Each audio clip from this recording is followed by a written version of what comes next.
Hello, everyone, and welcome back to Thoughts and Coffee. My name is Sarah Barnes-Humphrey. I'm the founder and CEO of Let's Talk Supply Chain, the founder and host of Blended Podcast, and the founder of the Blended Pledge. If you haven't gone to check out that website, go to blendedpledge.org. We'd love to see you over there. We've got grants to give away. So if you've got a speaking opportunity coming up, head over there and apply so that we can help you out with some of those travel expenses. So today I'm excited. We've got my trade bestie here, Audrey Ross, for the show. She's always got a great market update. She's spilling the tea on that one.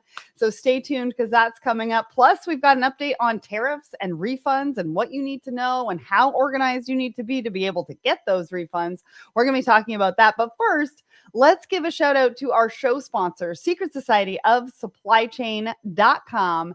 Head over there. It's our free membership group. We've got a bunch of people in there talking about supply chain, helping each other out, and so much more. Want to give a shout out to some of the newest Secret Society of Supply Chain members. We've got Ed Hark, we've got Robert Olsak, Jamie Hortzman, Pete Allen, Amit Sinha, Bridget Cole Maneris, Daniel Bashar, Artem, Camille Bagasting, Anna Ramsalar, Omar, Dave Anderson, Gerald Jackson, Scott Watanabe, and so much more. I mean, we've got so many great people in there. And Omar has posted a couple of really cool articles in there. Definitely something that you want to go and check out. So head over to secretsocietyofsupplychain.com, grab your free spot because we are just bringing in new members left, right, and center. And we want to see you in there. If you're tuning in, want to know where you're tuning in from, put that in the comments. Let us know where you're tuning in from. And of course, if you like the conversation today, we love a good fire emoji here at Let's Talk Supply Chain and Thoughts and Coffee. So put that in the comments and we'll give you a shout out. All right, let's get to what is new at Let's Talk Supply Chain. So we've got a couple of brand new episodes. And if you've been to our website recently, you might have noticed things have changed. So we have this really cool AI interactive podcast experience with Google.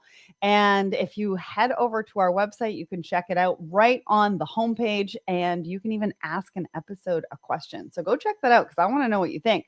But first, we've got a brand new episode 532 with Infios, and we're talking about turning purposeful AI into business outcomes. Now, this one's really fun because we recorded this on site at Manifest in their booth and had a lot of great conversations around purposeful AI. What does that mean to you? What does it mean to your business? What does it mean to your supply chains?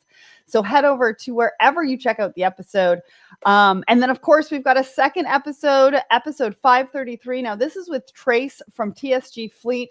He was on the show about a year or so ago, and he's coming back to talk about navigating the freight downturn, but the hope that is coming back into the industry and what you need to know. What you need to know about fleets, what you need to know about safety and maintenance, what you need to know about yards. So go and check that episode out wherever you listen and watch the show. Here is the AI interactive podcast experience. Head over there and you can actually take this episode and you can get a summary, key points, and you can ask it a question, which is super cool. All right. What else is happening? We are going live tomorrow at 1 p.m. Eastern with Megan Gauthier of TGW Logistics, and we're talking about adapting grocery retail. What is the strategy? How do you optimize and automate, and how do you grow? We're going to be talking all about that. Even if you can't attend live, click the attend button and we will send you the recording after the show.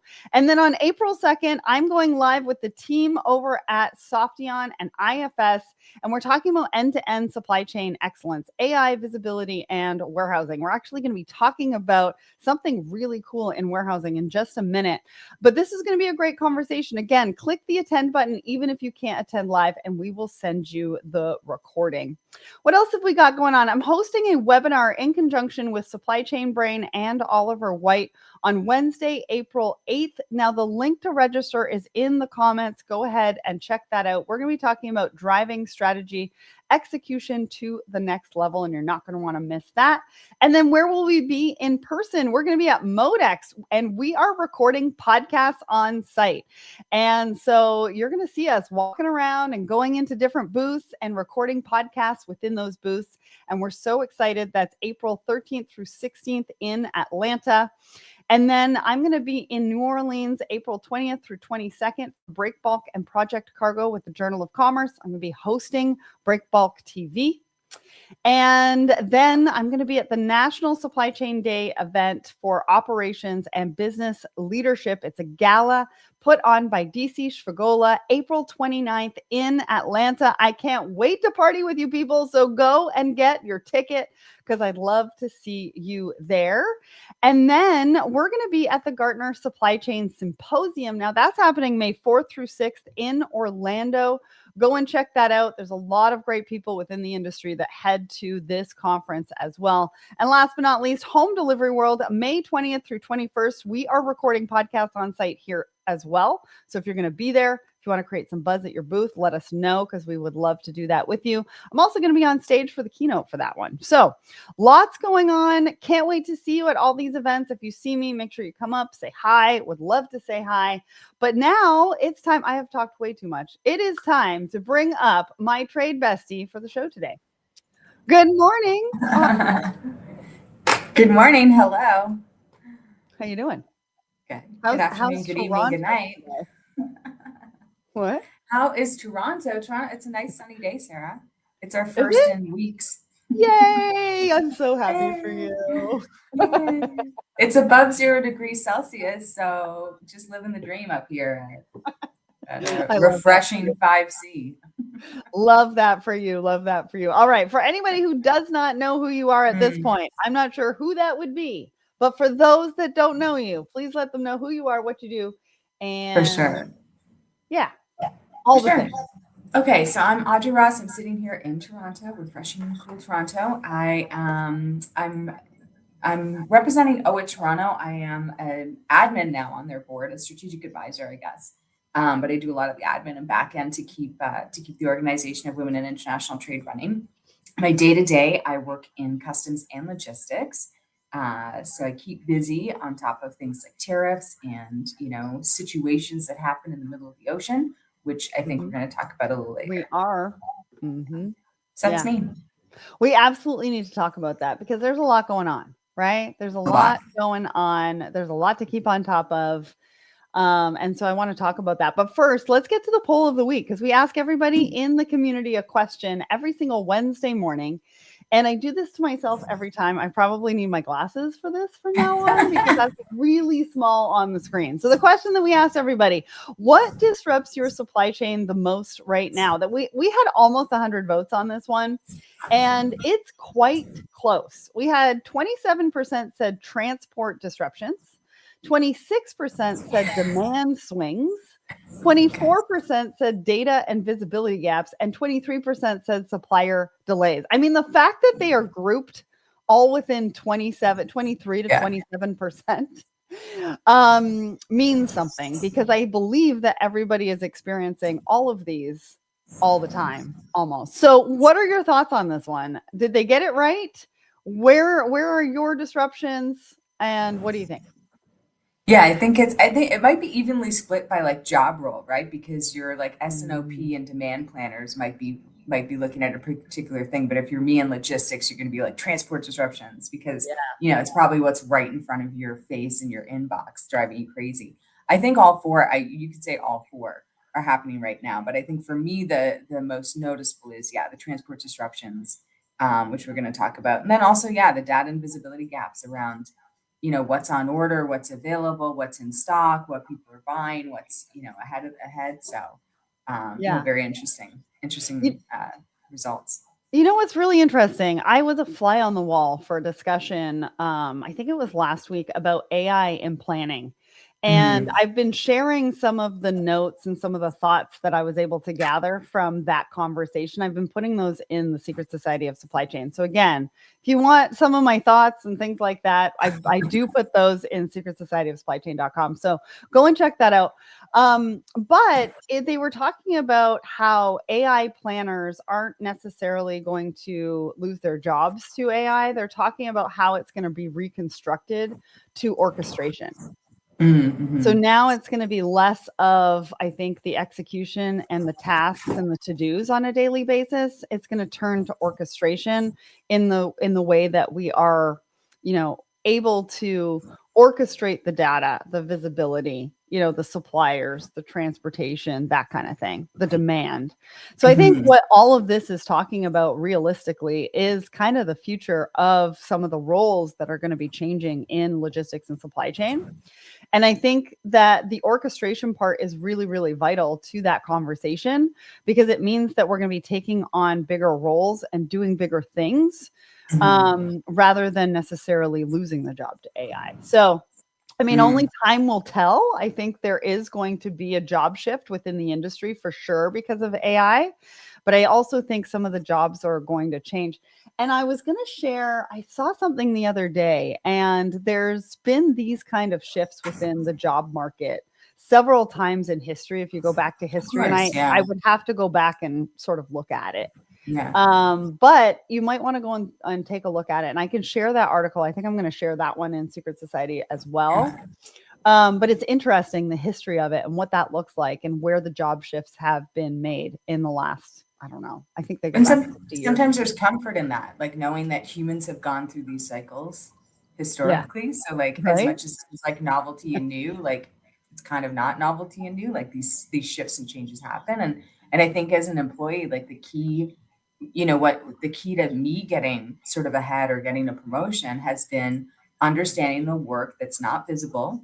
It might be important, but it's not necessarily visible, and it's repeatable, and it can be automated. And really understanding your job role that way will help you navigate.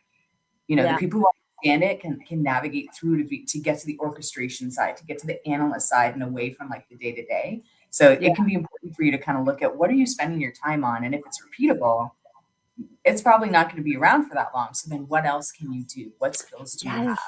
That is such a great point, right? Because what is it that is going to happen inevitably because of AI? How do we get ahead of that for ourselves is really the better position and the better mindset to be using right now. Anyways, we're going to talk more about that with our first article, but I do want to get to the market update because it's an important run. Like, what is happening in the world of supply chain right now? What do people need to know? What is it? Well, Sarah, it's like, what isn't happening in supply chain would be a shorter list. That's a better question. So Panama looking great. So North America labor situation at the ports is steady, which is nice, kind of nice comfort for us, because if you're shipping between Asia and Europe, or between around the India kind of subcontinent, around Africa, like that area starts to get a little bit hot. So we were looking just a few weeks ago, maybe a month ago, we were looking at pre-TBM, possibly getting back through the Red Sea and back through the Suez Canal, which I know the Egyptians would love to see vessels getting back through that canal and get that kind of, cost going. But that got closed off with the risk because of the activities that are happening in the Middle East. Adjacent or sort of around the bend to the kind of Red Sea Suez Canal area is the Strait of Hormuz, which has now been closed. There's a lot of military activity going there. So of course, commercial vessels, the kind that you use for your consumer goods, not going to go in that area. They're going to avoid it. So we've seen over the last couple of weeks, since about February 27th, 28th, a lot of vessels dropping cargo. So there's a mechanism that they're using. And apparently it's like, very typical in maritime. It's some 18th century, 17th century, like pirate rule or maritime law rule that everybody kind of doesn't know about until your vessel carrier is dropping your stuff in Singapore and Colombo and saying, yeah, we're not going to take it any further. Best of luck to you. So that's a big situation for people, because you're going to start seeing capacity issues, because those containers are in places where they weren't necessarily intended, and it's going to take them longer to get to where they need or were destined to go. and then be returned back into the system. So we were already hearing chatter about kind of the capacity and container movement, which is something we haven't heard for a couple of years. It was nice to actually not hear about, like, there might be a container shortage. I don't think we're there yet. I think that's in the forecast. I think everybody's just very aware. Like, you want to be aware of how much equipment you're using and where it is. That is also leading to transport delays, because there's always a timing delay. And then the fun part that everybody loves is that carriers are introducing emergency bunker surcharges, or EBS, because there's always an acronym in. Bring on the acronyms, Audrey. Just bring them on. Okay, so I'll focus on. I'll give you here Asia to North America, Asia to Canada and the US. At the beginning of April, carriers are implementing emergency bunker surcharge. EBS will be approximately USD 215 per TEU. Another way to put that is USD $430 per 40-foot container. Yeah. And the EBS increase for LCL will be approximately USD 11 per CBM. So it's not fun, but it's not dramatic yet. Yeah. And then, a few other areas are seeing higher increases. The Asia into EU route, I've seen anywhere from 600 USD to about 800 or 900 USD per 40-foot container, or per TEO. So that's a lot higher at $600 to $900. Well, and I'm glad that you mentioned that, because at TPM, when I did the interviews for Live at TPM, we were talking about how everybody needed to brace for higher ocean freight costs. And now we have an idea of what that's going to look like. Although it could actually increase even more. That's what it looks like today. So I want to make that very clear, right? Because there's still a lot of volatility and we still don't know exactly where it's going to land. But as of today, that's what it looks like. Now, and we were lucky. Go ahead. Sorry, we were lucky that the rates had been a little bit low kind of coming through the first of the year. So rates on average, the base rate has been a bit lower. Your spot rate was lower, but that of course is going to change in the coming weeks, to your point. Yeah, absolutely. All right. Now, before we get to our first article, I want to give a shout out to Rishav. He says, hey, everybody, over on my Let's Talk Supply Chain Instagram. We're so glad that you could join us today. All right. So our first article, now we were talking about the skills gap. We were talking about how do we take a look at the repeatable processes that we do on a daily basis. And this company has been able to do that on the factory floor, mainly in food facilities. But they're using smart glasses. And what they're doing is they're having each one of the team members take those smart glasses and record them performing all of their tasks throughout the day. And so you get to see, what they say, what they do step by step. And they're taking all of that information through AI and turning it into instructions. And they're placing QR codes throughout the warehouse so that you can actually take a look at the instruction for that particular part of the warehouse. And you can do it in multiple languages. And it meets the team member where they're at, whether, they speak a different language or whatever that looks like, or whatever their first language is, their native tongue. So what do you think about this, Audrey? I think this is fascinating because companies definitely have training gaps, especially with employees who are very senior or very have a lot of experience and very knowledgeable, because sometimes it can be hard to explain. One, in your, like, even in my desk job, like where I go, where I find something, how many steps I'm actually taking. But two, also in the physical environment. And we've seen, I do a lot of consumer goods, and we've seen like, oh, so-and-so wasn't here, so the sample is different. And you're like, well, don't you have measurements and checks and whatever? But I guess, like the way that they're doing the task is like slightly different. And so they're getting a slightly different result. And it could just be how much they're turning a dial or how much they're filling a beaker. Like, there's just a lot of variables. And so this article really goes through like all of the highlights around like a manufacturing process, and how it's so like the technology is there to be able to see in real time, but then also to provide later a virtual experience or an augmented experience. So virtual and coming into the barcode and like kind of looking at this on the go as you're kind of refreshing before you do the task, or being in a training environment where you can kind of actually be kind of in the space and have practice and trials, which is especially helpful for work that's a bit more dangerous or more safety aware. Yeah, I was thinking about safety. That was kind of the first Yes. thing that came to mind, in the fact that you could actually prevent accidents by being able to see what somebody actually does on a regular basis. But in Mhm. taking this a little bit further, I was thinking about what you said earlier about us taking responsibility for the tasks that we do on a day-to-day basis. And an organization is going to want us to do that. And if we want to get ahead and we want to stay ahead, we're going to have to do that for ourselves. And one of Mhm. the ways that I thought was really cool is that we could use the same concept for what we do on a daily basis to see Mhm. what is repetitive. What can we Yes. suggest that potentially we move to AI, or AI can assist us or support us, or whatever that looks like. So Mhm. I thought it was an Mhm. interesting concept, not only for warehousing and facilities, but also Yes. for every day, for us to really get down to what the process is, what we're doing, what's repeatable, and how we can move forward into this next era of sort of AI and technology. All right. I Mhm. want to get to the second article because I know this is top of mind for so many people. Now, this article is already outdated, so I'm going to apologize ahead of time, because it's from March 6th. But it really brings up the opportunity for us to talk about the tariffs, for us to talk about the refunds. So, Audrey, what is the current status of all of this as of today, so we can let the audience know what that needs to look like for them, or how can they prepare for these refunds, or how can they participate? Yeah, Sarah, it's been wild because no article, it literally was changing, not just daily. Like we had when we were at TPM 26, we had a great session from Pete Mento with Baker Tilly, who was going over what, like, okay, here's the status. That was March like 3rd or March 4th. Yeah. And then by March 6th, now it's this. And then by March 7th afternoon, it was this. But by March 8th morning, it was something like it's been every day something new. And so really that feels like a challenge. And it's like trade compliance people have been feeling the news a lot. And the only thing we can do is kind of dig into the steps that you need to take, right? Because trade compliance is very methodical. And it's really around your record keeping and your understanding of your product and your HS codes, your classifications, and things like that.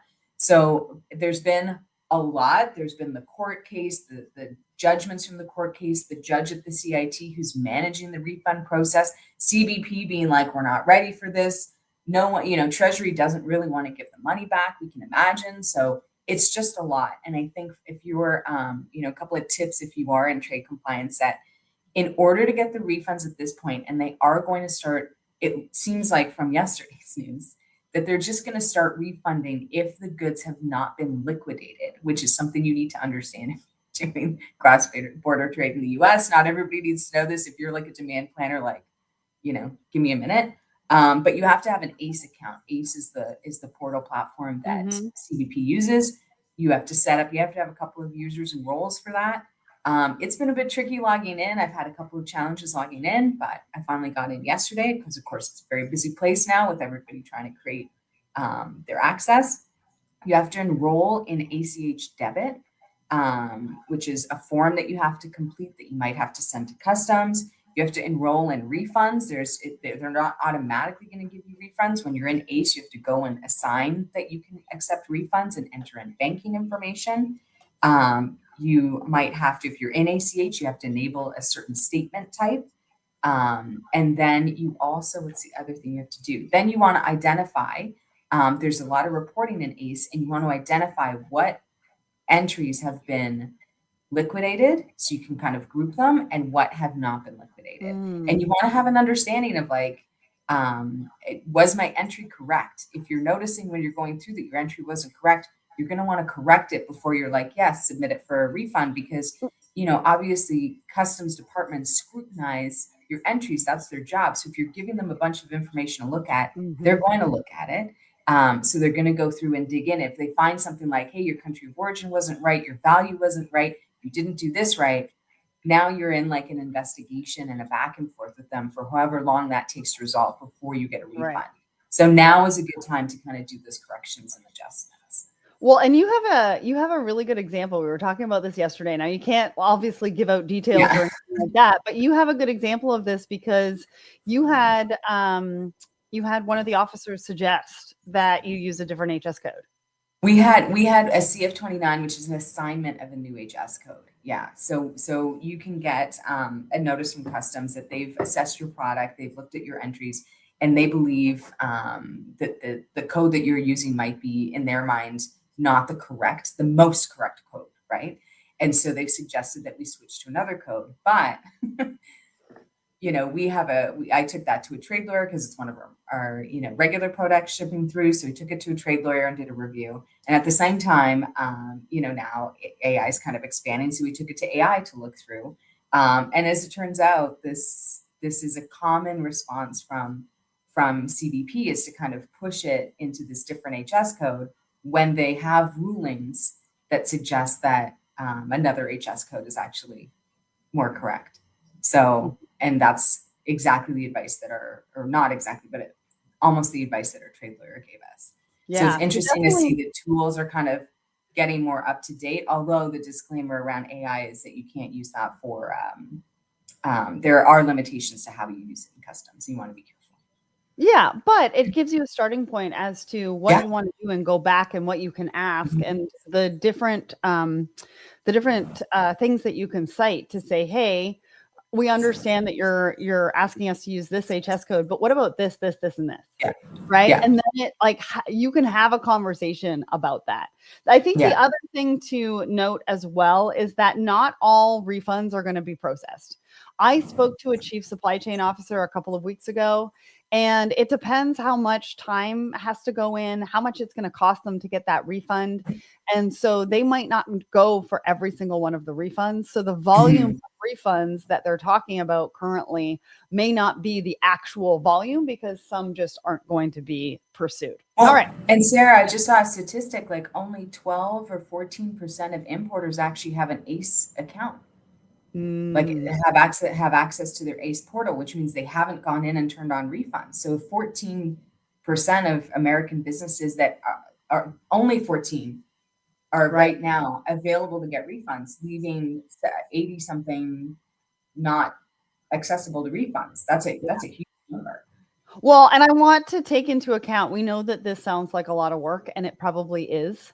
But I think it's a great idea for you to at least be on the platform and try for those refunds. If you didn't think that they were available to you, they are.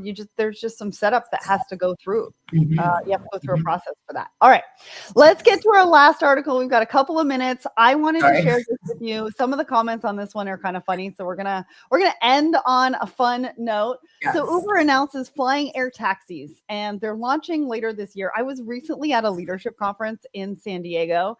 And the gentleman who was running that, he said that he had been in one of these for like 4 miles. And he's like, that was my limit. I don't think I'll ever get back in them again.